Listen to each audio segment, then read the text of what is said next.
Le flash d'information, bonsoir. Le président Wibble Ramkalawan s'est rendu ce matin à Souvenir-la-Misère pour visiter le site d'un nouveau centre de garde d'enfants destiné aux familles du district. Le site choisi est l'ancien bâtiment de la clinique de la Misère, resté inutile depuis plusieurs années.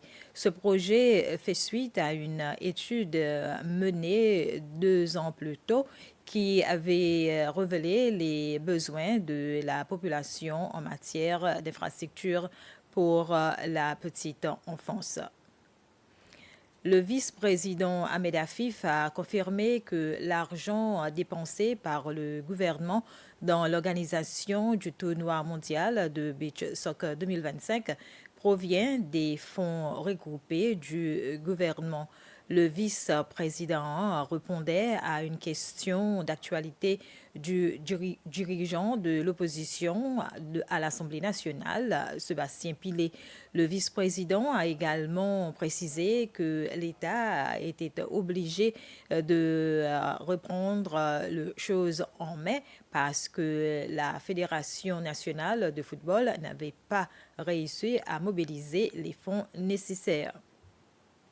L'Institut national pour la culture, le patrimoine et les arts, en collaboration avec le Fonds international pour la diversité culturelle de l'UNESCO, a lancé une initiative culturelle intitulée Réintégrer la culture au centre du développement économique et social des Seychelles. Ce projet vise à positionner la culture comme un moteur essentiel de la croissance nationale. Plusieurs responsables engagés dans la promotion de la culture ont participé à une rencontre visant à réévaluer la place de la culture dans le développement des Seychelles. À travers cette initiative, trois objectifs majeurs ont été mis en avant: le renforcement des politiques culturelles par des réformes concrètes, la valorisation de la visibilité de la culture locale, notamment au sein des communautés, et la promotion de l'expression artistique et culturelle dans toute la société séchelloise. Le secrétaire général de l'Institut national pour la culture, le patrimoine et les arts, David André, a souligné que cette démarche est essentielle pour consolider l'identité nationale. Selon lui, cette rencontre est un moment de réflexion collective sur l'impact réel de la culture dans notre société et sur les acteurs qui y contribuent activement. L'objectif, a-t-il déclaré, est de voir si la culture occupe réellement une place centrale dans le développement du pays. Ce projet marque ainsi une étape décisive dans la reconnaissance de la culture comme levier de développement durable et d'élaboration des politiques publiques aux Seychelles.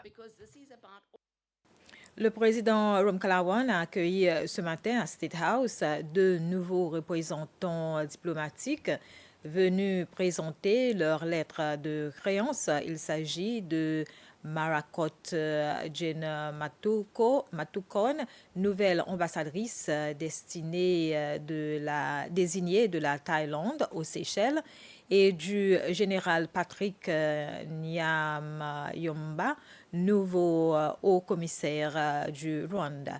Les 2 diplomates avaient été hier reçus par le ministre des Affaires étrangères, Sylvestre Radegonde, lors d'une rencontre officielle tenue à Maison Keo de Quincy. C'était le flash d'information. Merci de votre attention.